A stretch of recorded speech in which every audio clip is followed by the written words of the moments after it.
ओम शांति। आज का प्रातः क्लास है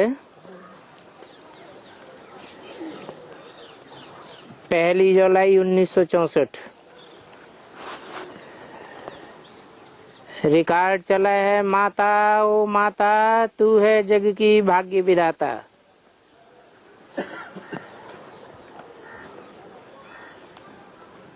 बच्चों ने माताओं की महिमा सुनी। क्या महिमा सुनी?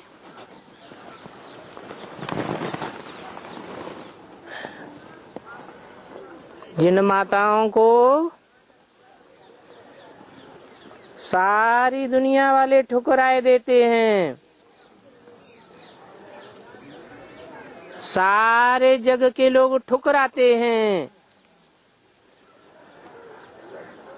उन्हीं माताओं की भगवान आकर के महिमा करते हैं कि हे माताओं, तुम ही सारे जग की भाग्य विधाता हो।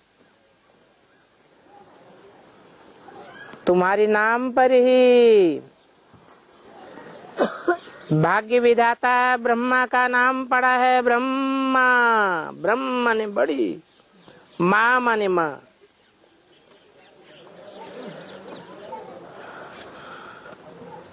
अब ब्रह्मा कहो या सारे जगत की अम्बा जगदम्बा कहो, तुम सब जगदम्बा की भुजाएं हो। भुजाएं माने सहयोगी।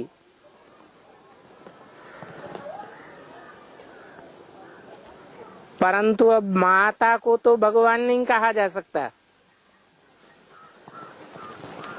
क्योंकि भगवान को तो पिता कहा जाता है।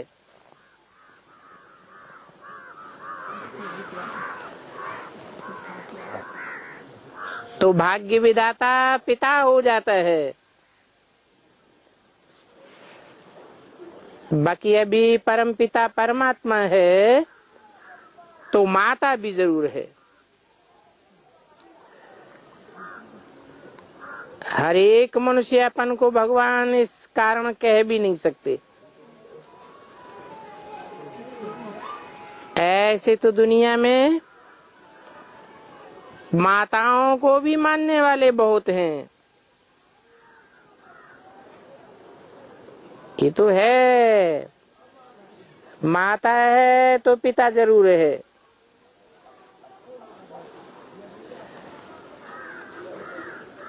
भारत में विधवा माता की महिमा पूजन नहीं होता है। पिता तो जरूर चाहिए, क्योंकि माता अपन को भगवान कह नहीं सकती,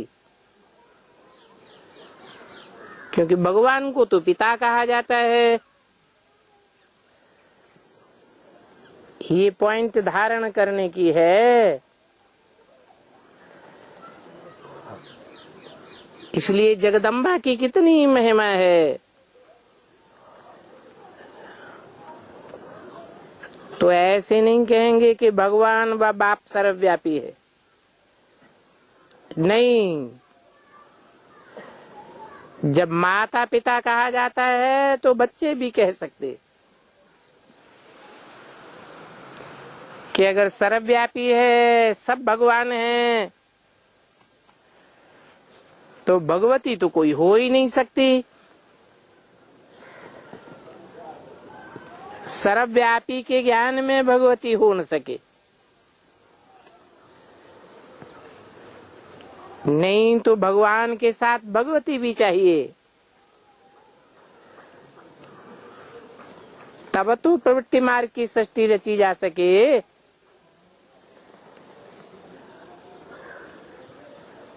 सब में भगवान है तो आत्मा पिता बन जाती है, फिर माता तो नहीं कह सकते। ये बड़ी अच्छी समझने की बातें हैं।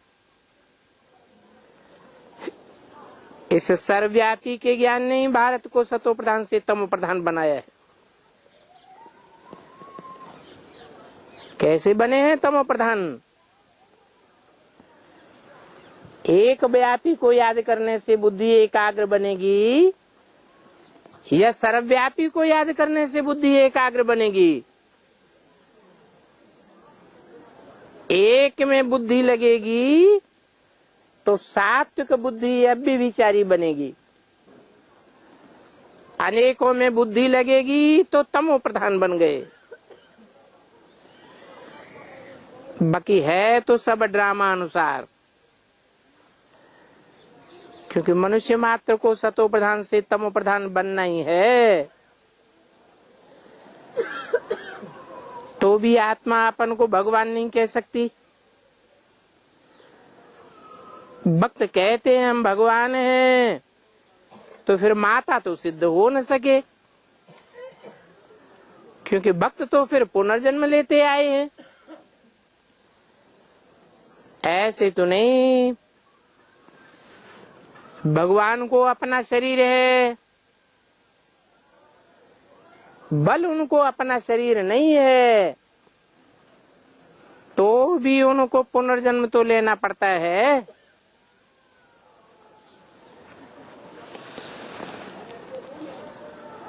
आते तो है ना, परंतु ऐसे नहीं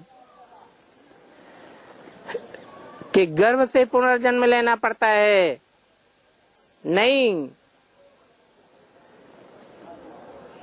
तो इस सर्वव्यापी की बात पर अच्छी रीति समझाना है, क्योंकि भक्तों को तो एक भगवान चाहिए। भक्त अनेक हैं, जो भी भाई बहन हैं सब भक्त हैं। आत्मा भगत बन गई है,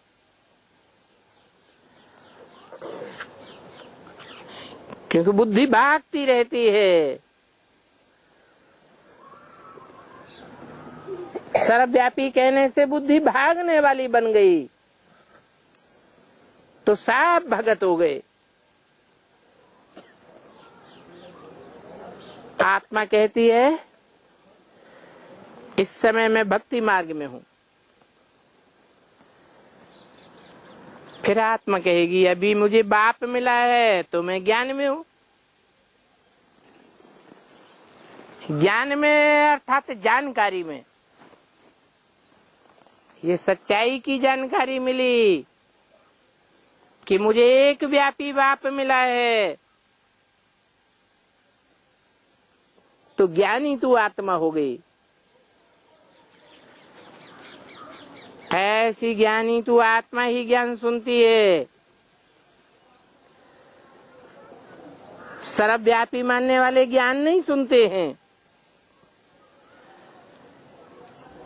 ऐसे तो भगत भगवान से फल मांगते हैं, भक्ति का फल मांगते हैं ना, कुछ न कुछ मांगते रहेंगे। बाकी सबको भगवान कोई हालत में कह नहीं सकते। भगत तो पुनर्जन्म लेते हैं, भगवान तो पुनर्जन्म नहीं लेते हैं। पुनर्जन्म वो लेते हैं जिनको अपना शरीर मिलता है। भगवान को तो अपना शरीर ही नहीं मिलता, उनका शरीर है ही नहीं।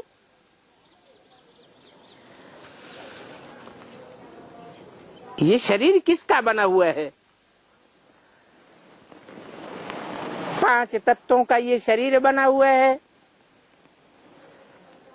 ये तो सब जानते हैं कि 5 तत्वों के बने शरीर में भगवान को जन्म नहीं लेना है।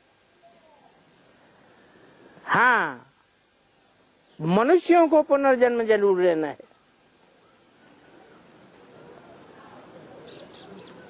क्योंकि मनुष्य मनन चिंतन मंथन करने वाले को मनुष्य कहा जाता है। क्या देवताओं को भी मनुष्य कहा जाता है?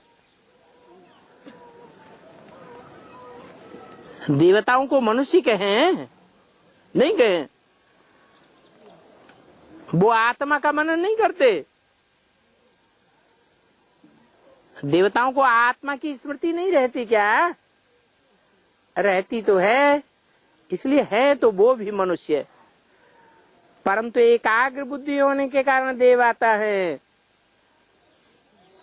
और आज के मनुष्य देवता नहीं है, क्योंकि मन चलायमान है। चलायमान मन होने के कारण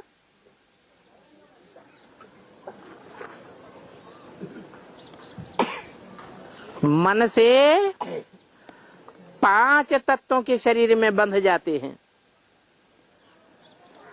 भगवान तो अमन है, उसका मन चलायमान नहीं होता है, मन है ही नहीं, तो चलायमान कैसे होगा? तो 5 तत्वों के शरीर में बंधता भी नहीं है। इसलिए भगवान को तो शरीर में जन्म नहीं लेना है, मनुष्य को जरूर पुनर्जन्म लेना है। ऐसे कभी नहीं सुनेंगे कि ब्रह्मा विष्णु शंकर 84 जन्म लेते हैं।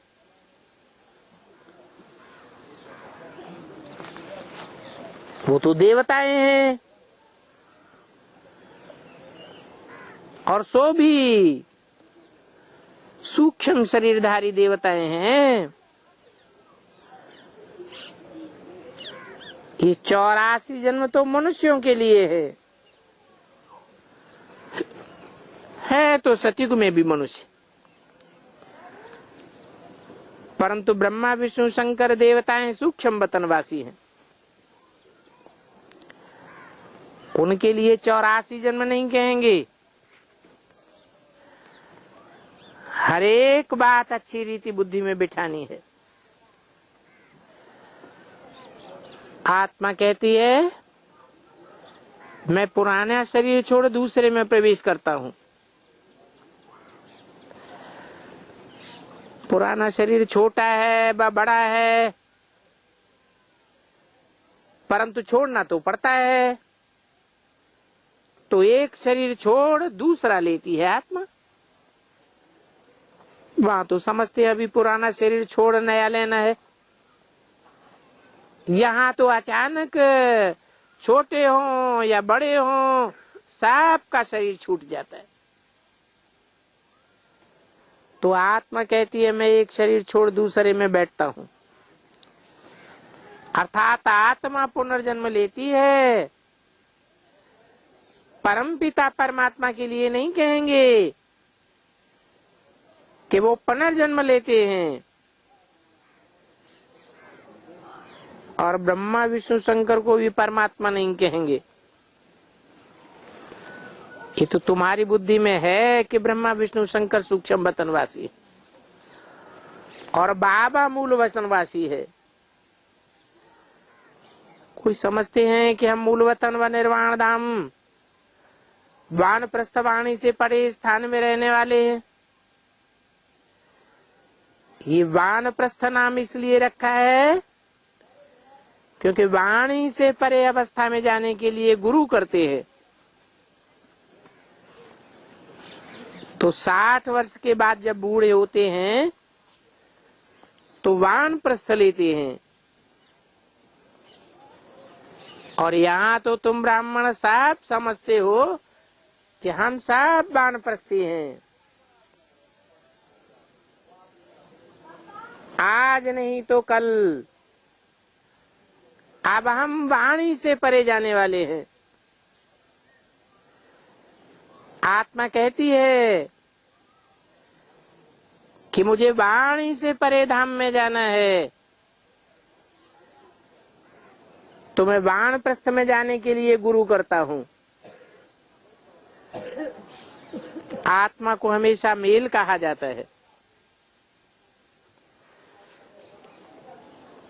परंतु शरीर है तो आत्मा कहती है इस समय मुझे फीमेल का तन मिला हुआ है, या कहती है कि मुझे मेल का तन मिला हुआ है। आत्मा को तो वानप्रस्थ में जाने के लिए पुरुषार्थ करना ही है। तुम जानते हो माताएं कभी वानप्रस्थी नहीं बनती हैं, परंतु यहाँ बाप समझाते हैं कि बल तुम आत्मा हो,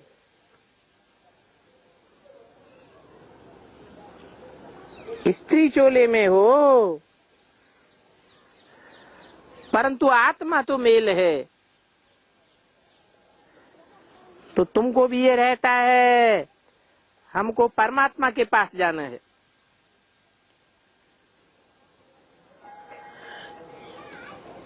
परमात्मा वानप्रस्थी है तो हम आत्माओं को भी वानप्रस्थी बनना पड़े। तो बाप कहते तुम सबकी आत्मा है वानप्रस्थ में, अभी जाना है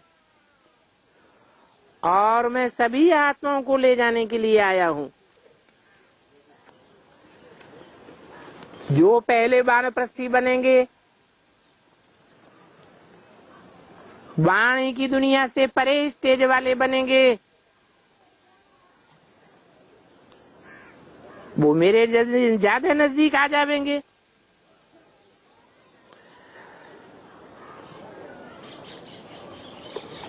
परंतु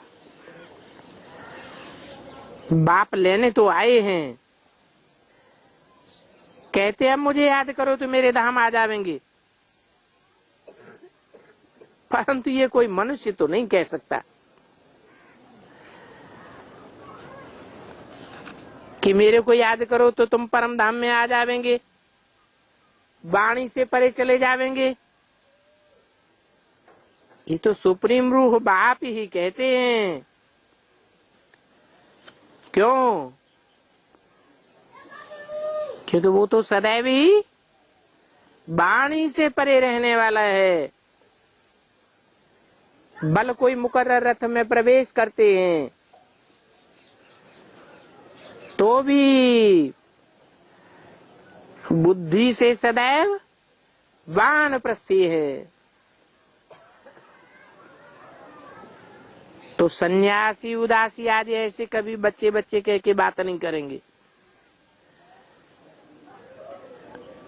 बाकी अभी तो सबकी जर्जरीभूत अवस्था है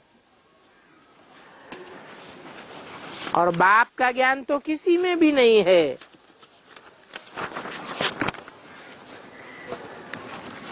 सन्यासी उदासियों से पूछो भगवान कहाँ है तो कहेंगे सर्वव्यापी है। सर्वव्यापी है, भगवान का ज्ञान जैसे कि कोई में है ही नहीं।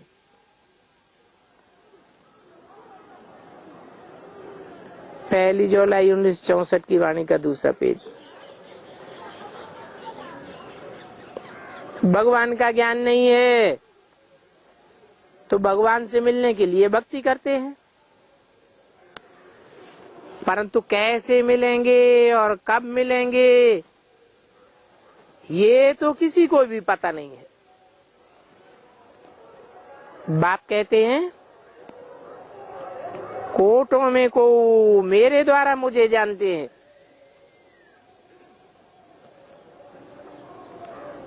मनुष्य तो 400 में सला था है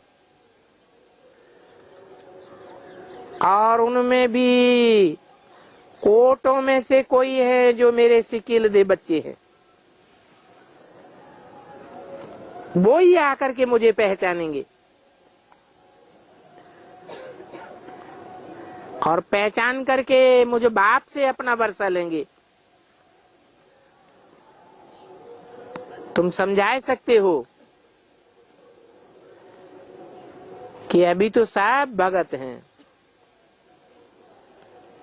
जो सभी भगत हैं वो चाहते हैं भगवान से हम भक्ति का फल लेवें। अगर तुम सबको भगवान कहते हो तो क्या भगवान आकर सभी को फल देंगे? हम तो भगत हैं, तुम अपन को भगवान कहते हो। क्या हम भक्तों को तुम फल देंगे? बेचारे ये भी नहीं जानते हैं कौन सा फल देना है। तो भगवान तो सभी का एक होगा, अनेक भगवान तो हो ही नहीं सकते। अगर सभी भगवान हो जाएं, फिर भगत तो कोई हो ही नहीं सकता। अगर तुम भगवान हो तो बाकी तुमको क्या चाहिए? क्योंकि भक्तों को तो फल मिलता है भगवान से। तो अपन को भगवान कहना ये तो एक इंसल्ट है भगवान की। मुसलमानों के सामने कोई कहे हम अल्लाह हैं तो झट थप्पड़ मार देगा। अरे तुम अल्लाह हो या अल्लाह के बंदे हो? अरे तुम तो गंदे बंदे हो। तुम कैसे अपन को अल्लाह कहते हो? मुसलमान तो कहेंगे हम तो कभी नहीं मानते तुमको अल्लाह हो। अपन को भगवान कहना ये तो भगवान की इंसल्ट है। अगर किसी को अकल हो तो झट ऐसे भगवान कहने वाले को चमाट मार दे और बोले तुम तो नालायक हो। हम तो अल्लाह बाप को मानते हैं। अल्लाह माने ऊंचा, ऊंचे ते ऊंचा। तुम तो नीचे ते नीचे हो। तुम अपन को अल्लाह कैसे कहते हो? हम अल्लाह हैं। अरे क्या सभी अल्लाह हो गए? तो अगर चालाक हो तो झट थप्पड़ मारे। थप्पड़ मार देवे फिर भल पुलिस पकड़ लेवे तो कोर्ट में भी जाकर के कह सकते हैं ये हमको ऐसे ऐसे कहने लगा कि हम अल्लाह हूं। अब मनुष्य तो अल्लाह के बंदे हैं, वो भी सब मनुष्य गंदे बंदे हैं। हम अल्लाह, तुमको हमने रचा है तो जरूर मुझे गुस्सा लगेगा। इससे बड़ी कोई भी अल्लाह भगवान की इंसल्ट नहीं होती है। अल्लाह तो बहिष्त रसने वाला है। हम बहिष्त का वर्षा अल्लाह से लेना चाहते हैं, ये फिर कहता है हम अल्लाह है। जज से बोले अब आप ही जज करो। तुम जज हो और तुमसे कोई कहे कि हम अल्लाह हैं, हम जज हैं, ये कैसे हो सकता है? अरे अल्लाह तो सबसे बड़ा है। ये बहुत समझने की बातें हैं। तो कभी कोई अपन को अल्लाह भगवान नहीं कह सकता। बाप तो सभी का एक होगा ना। ऐसे दुनिया में बहुत हैं जो कहते हैं परमात्मा सर्वव्यापी है। बोलो अरे तुम भगवान हो, होते रहो भगवान। हम तो तुमको भगवान नहीं मानते, हम तो भगत हैं। हम आशिक हैं उस एक माशूक के। तुम तो ये बड़ी भारी इंसल्ट करते हो भगवान की। इस समय के मनुष्य सब गंदे बंदे हैं, विषय सागर में गोते खाते रहते हैं। भगवान भी क्या विषय सागर में गोते खाता है? एक परमात्मा को ही पतित पावन कहा जाता है, वो तो और ही पतितों को पावन बनाने वाला है। तुम गंदे बंदे भगवान को भी गंदा साबित करना चाहते, तुम कैसे अपन को भगवान कहते हो? क्या तुम पतित पावन हो? अगर तुम अपन को पतित पावन कहते हो तो निकलो यहां से बाहर। ऐसी ऐसी झूठी बातें यहां कभी आकर नहीं करना। फिर वो भले जाकर के बाहर में कुछ भी कहे, क्योंकि उन्होंने गुरु तो बहुत होते हैं ना। गुरु भी अनेक प्रकार के होते हैं, ऐसे ऐसे अहंकारी बहुत आते हैं। बाप समझाते हैं ड्रामा अनुसार सबको नास्तिक बनना ही है। जो अपन को कहते हैं हम भगवान हैं, और भगवान को तो जानते ही नहीं, फिर हम आए उनको नास्तिक से आस्तिक बनाता हूं। ये आस्तिक और नास्तिक अक्षर सतयुग त्रेता में काम नहीं आता है। ये संगम पर ही आस्तिक और नास्तिक का राज समझाया गया है। आगे तो कहते थे हम रचयिता और रचना के आदि बंदी अंत को नहीं जानते। अभी फिर इतने अहंकारी हो गए हैं जो कहते हैं हम ही भगवान हैं। तो तुम समझा सकते हो, जो तुम्हारे बड़े थे, पूर्वज थे, वो तो कहते रहे कि रचना और रचयिता बेअंत है। तुम फिर अपन को रचयिता कैसे कहते हो?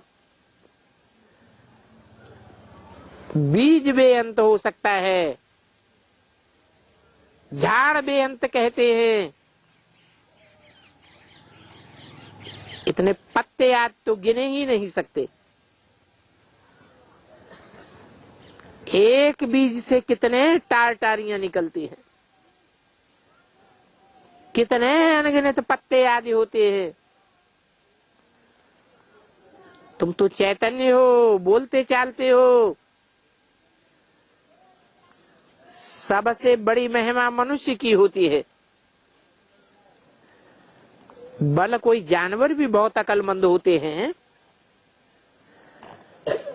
क्योंकि बहुत मनुष्य हैं जो जानवरों से भी अकल लेते हैं।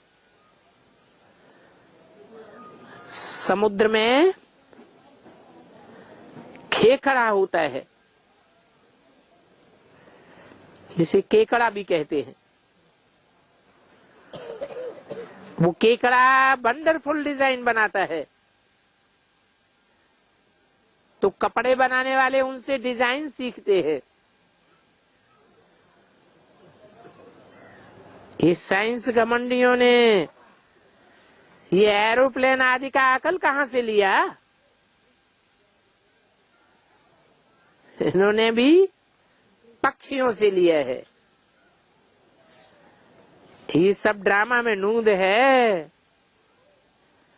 कोई नई बात नहीं है। हाँ, जिस चीज का जब समय होता है तब उस चीज से अकल लिया जाता है। तो बाप समझाते हैं मैं आकर बच्चों को सारे ड्रामा का राज समझाता हूँ। ये बना बनाया ड्रामा है, तो ड्रामा के ऊपर चलते रहना है। तुम बाप के बच्चे सुदर्शन चक्रधारी बन जाते हो। आत्मा सुदर्शन चक्रधारी बनती है एक परमपिता परमात्मा के द्वारा, क्योंकि वो भी सुदर्शन चक्रधारी है। तो तुम आत्माओं को बैठा आप समान बनाते हैं। तुम सृष्टि के आदि मध्य अंत को जानते हो। ये साधु संत आदि क्या जाने? तुम नई दुनिया के लिए नया धर्म, नई बातें सुनते हो, और सुनते भी किससे हो?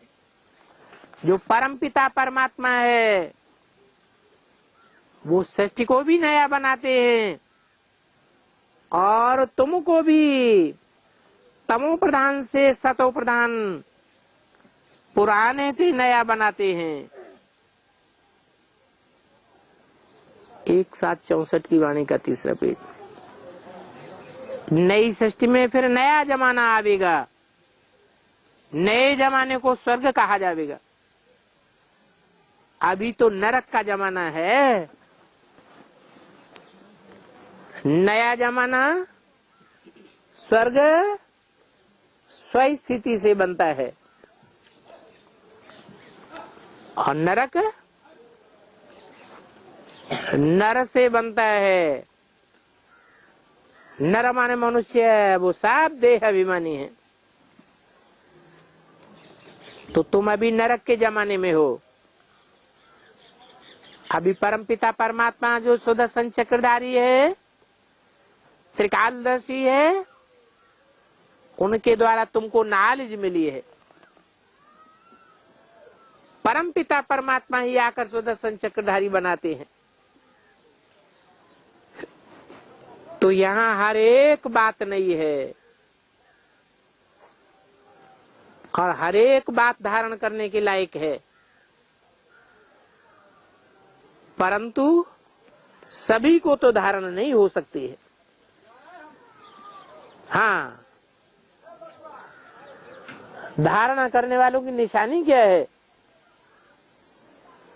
धारणा करने वालों की निशानी है कि धारणा करने से खुशी का नशा रहता है।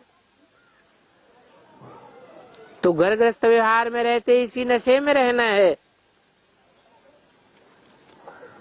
स्त्री अथवा पुरुष हरेक को सुदर्शन चक्रधारी यहाँ बनना है। बाकी सतयुग में कोई देवताएं सुदर्शन चक्रधारी नहीं होते हैं, और भुजाएं भी तो 1 2 को 4 8 नहीं होती है, 2 ही भुजाएं होती हैं। मनुष्य जो 84 जन्म लेते हैं उनको 4 8 भुजाएं कैसे हो सकती है? तुम ऐसे कब नहीं सुनेंगे कि शंकर को अथवा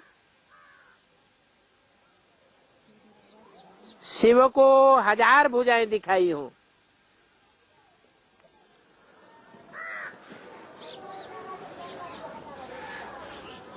हाँ, ब्रह्मा को भुजाएं दिखाते हैं। 4 भुजा वाले ब्रह्मा, 1000 भुजा वाले ब्रह्मा के पास गया। ब्रह्मा की संतान वृद्धि को पाती है तो सहयोगी बनते जाते हैं। जितने सहयोगी बनते जाएंगे उतनी ब्रह्मा की भुजाएं कही जाएंगी।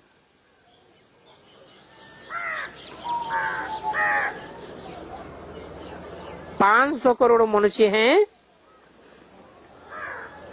तो उनकी 1000 करोड़ भुजाएं हो जाएंगी।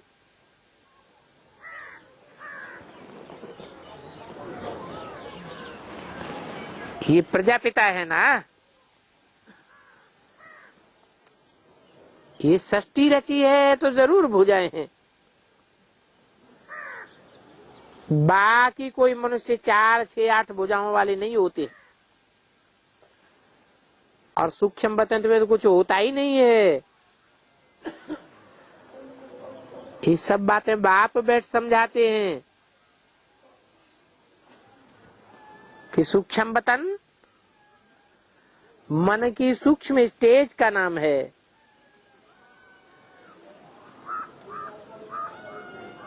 कहते हैं इस दादा ने भी बहुत शास्त्र पढ़े हुए हैं, बहुत गुरु किए हुए हैं। बाप कहते हैं इन सबको अब छोड़ दो, ये भक्ति मार्ग है। अभी तुम्हारा भक्ति मार्ग का पार्ट पूरा हुआ,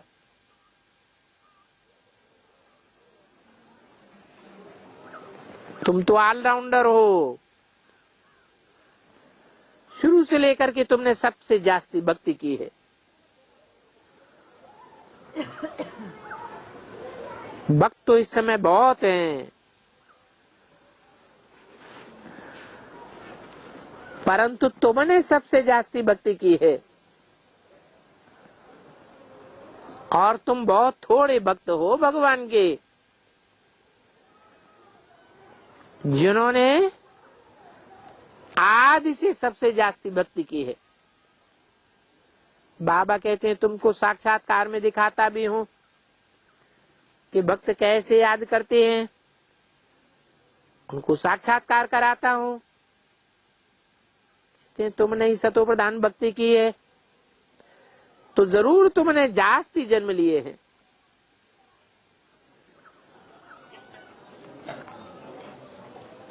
63 जन्म तुमने भक्ति में काटे,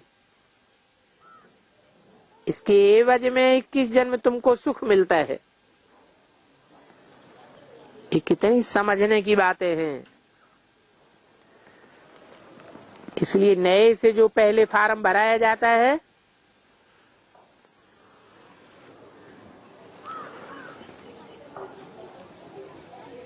वो फार्म बहुत अच्छा होना चाहिए।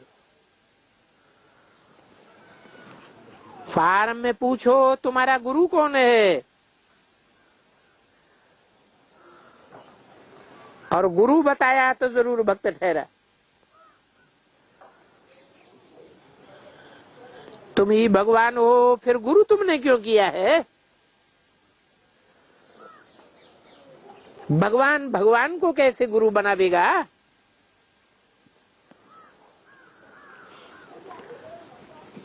भक्त भगवान से मिलने के लिए गुरु करेंगे, और तुम तो खुद ही भगवान हो, तो बाकी तुम गुरु से क्या बनेंगे? बड़ा युक्ति से उनको पकड़ना है।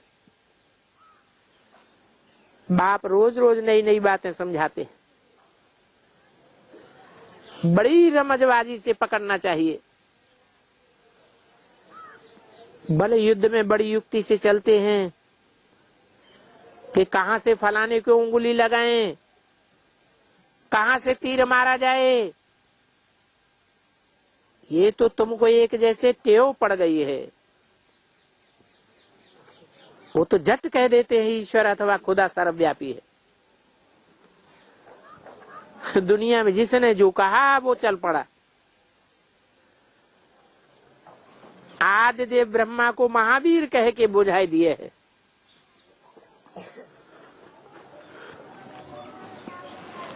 कहते हैं आदिदेव आदि में हुआ, और महावीर तो अंतिम भगवान है। कोई फिर महावीर को हनुमान कह देते हैं,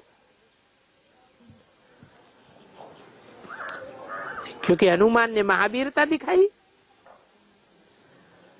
कितनी उनकी दंत कथाएं बैठ बनाई है, तो कहां वो महावीर?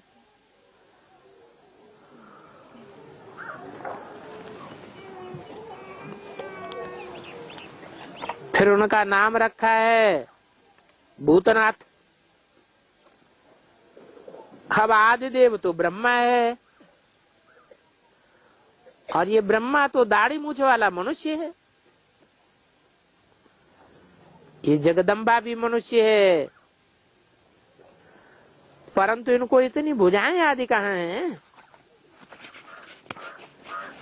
माता को इतनी भुजाएं हो तो हमको भी होनी चाहिए। बड़ी वंडरफुल बातें हैं। ऐसे नहीं है सभी धारणा कर सकते हैं, और धारणा करके उसी नशे में भी रहते हो, क्योंकि नंबरवार हैं। उन सत्संगों में कोई पढ़ाई या स्टडी की बात नहीं होती है, न वहां नंबर 1 का ध्यान किसी को रहता है। यहाँ तो स्कूल है, नंबरवार बच्चे हैं। कोई को माया का लोड़ा आया और ये गिरा, इसलिए ब्राह्मणों की माला नहीं बन सकते। फाइनल जब बनेगी तो इसको रुद्रमाला कहेंगे।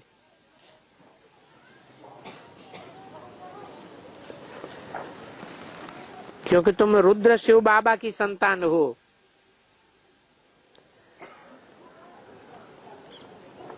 रुद्र यज्ञ रचते हैं तो रुद्र का बड़ा रूप बनाते हैं। बाकी छोटे छोटे शालिग्राम बनाए पूजा करते हैं तो बाप बैठे गुयु गुयु बातें सुनाते हैं। जो सर्वसिवुल बच्चे हैं उनको अच्छी रीति धारणा होगी और वो समझा सकेंगे। ये समझाना तो बहुत सहज है कि हम आत्मा हैं। कहते हैं ब्रदरहुड है, आत्मा है, सब भाई भाई है।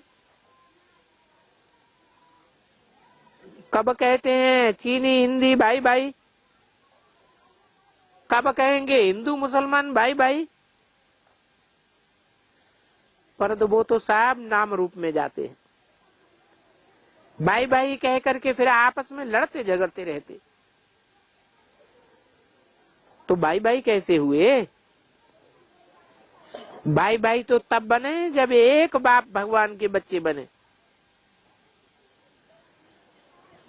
सब आपस में लड़ झगड़ के मर जावेंगे तो भगवान के बच्चे कहाँ हुए? जब कहते हो ब्रदरहुड तो फिर फादरहुड कैसे कहते हो? सब ईश्वर है ऐसे कैसे कहते हो? सब भगवान भाई भाई कैसे हो सकते हैं? वो तो सब आत्माओं का बेहद का बाप है। ये समझना कितनी सहज बात है। परंतु पत्थर बुद्धि होने के कारण विद्वान पंडित आदि कोई भी नहीं समझ सकते। मनुष्यों को समझ न होने के कारण सब बात में हाँ जी करते रहते हैं। कोई ने कहा कुछ डब से निकला, अब ये कैसे होगा कि कुशा घास से डब निकला या डब से कुश निकला? इसको कहा जाता है दंत कथाएं। भक्ति मार्ग में बुद्धि दुर्गति को पाती है। समझ नहीं सकते हैं कि सब तमो प्रधान है। तमो प्रधान से पहले तमो प्रधान की ही पैदाइश होगी। फिर जब तमो प्रधान सतो प्रधान बने तो सतो प्रधान से श्रेष्ठ का जन्म हो। इसलिए न समझने के कारण पत्थर बुद्धि कहा जाता है। बाप आकर के फिर पारसनाथ बनाते हैं तो उनको बैकुंठ अथवा पारसपुरी कहा जाता है। और पत्थर बुद्धि और पारस बुद्धि मनुष्य ही बनते हैं। बाकी सूक्ष्म वतन में तो है ही देवताएं। 1764 की वाणी का 4था पेज। ब्रह्मा द्वारा नई दुनिया की स्थापना होती है, फिर आहिस्ते आहिस्ते बढ़ती है। 1 2 से 2 से 4 होते वृद्धि को पाते रहेंगे। बरोबर प्रजापिता ब्रह्मा है, जरूर नई सृष्टि रचता होगा ना।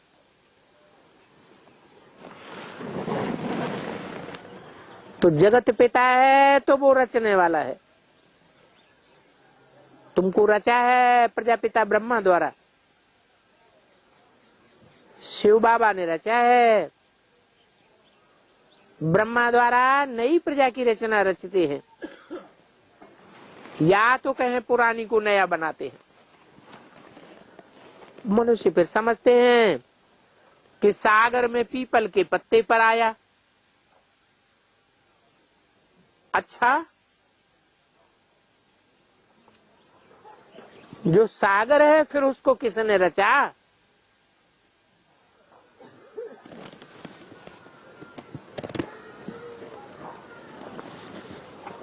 ये बाप बैठ समझाते हैं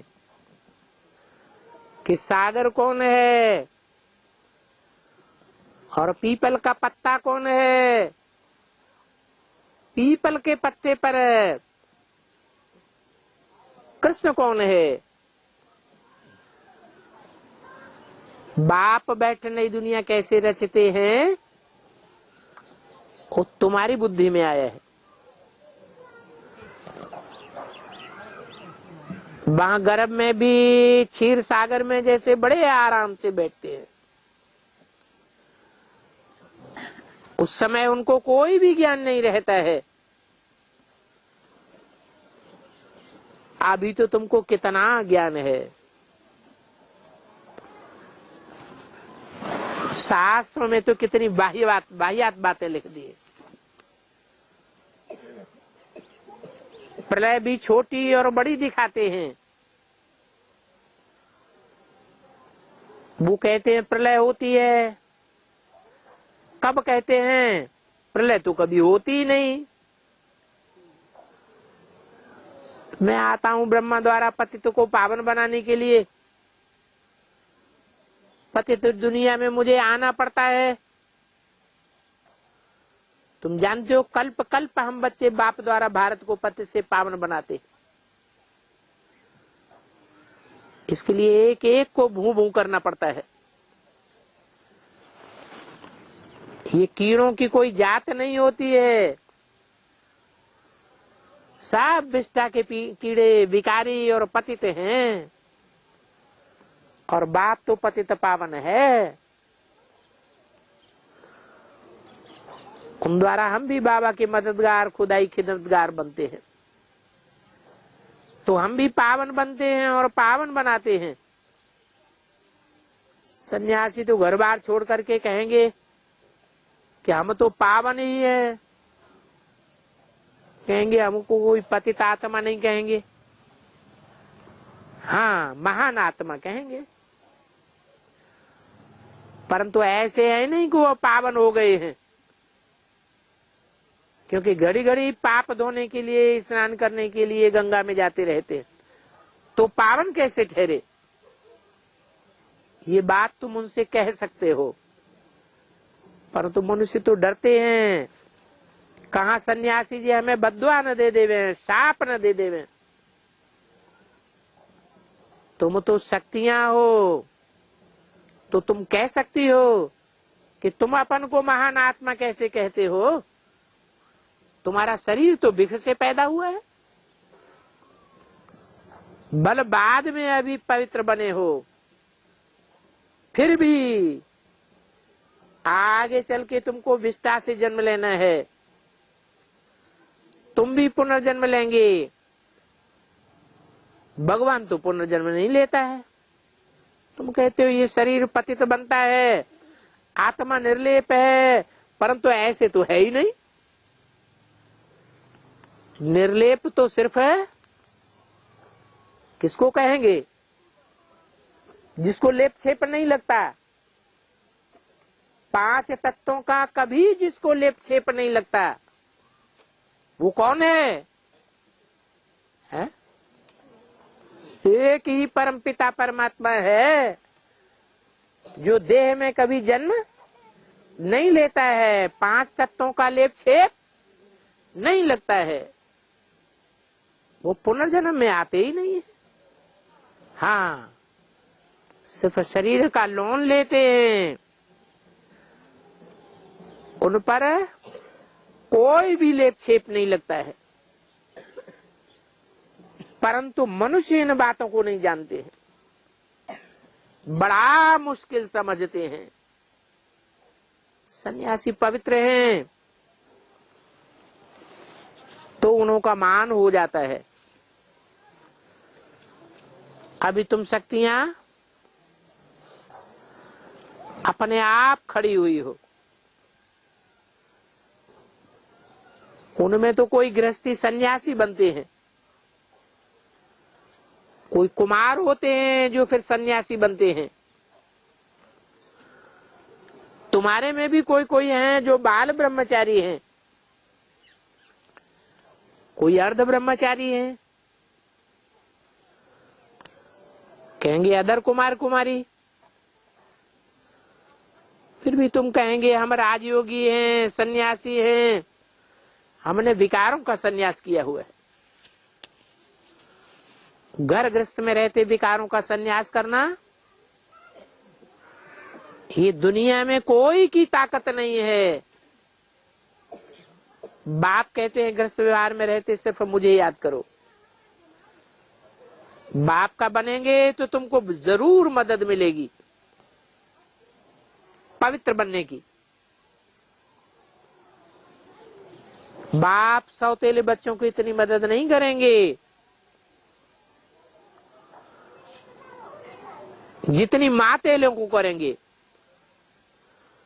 तो बाप के बच्चे बनते हैं वो ही वर्षा ले सकते हैं।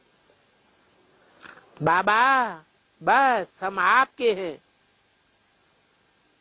ये हमारे पास जो कुछ भी तन मन धन है वो सब आपका है। बाप फिर कहते हैं तुमको अपने बच्चों को संभालना है, इंश्योर करना है, पुरानी दुनिया से चलना है नई दुनिया में। हम तुमको वहां सब कुछ नया दे देंगे। तो यहाँ फिर तुम कंप्लीट बैगर बन जाओ।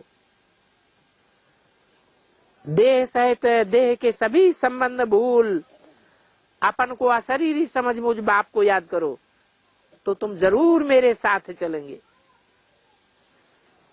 मैं तुम्हारा पंडा हूं,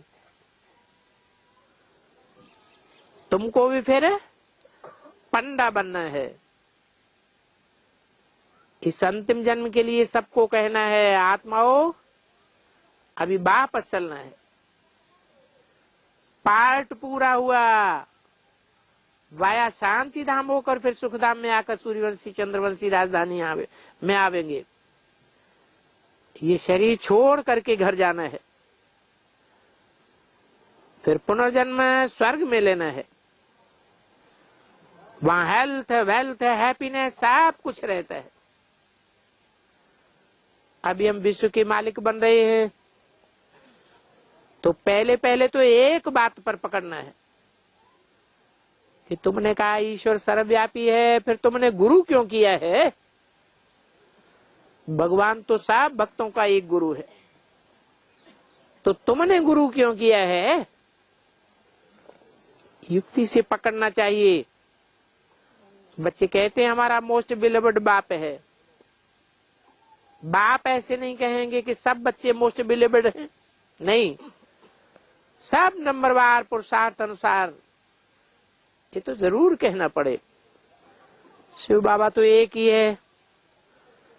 अभी तुम गुप्त सेना हो, वंदे मातरम गाई हुई हो। बच्चे को अहंकार नहीं आना चाहिए।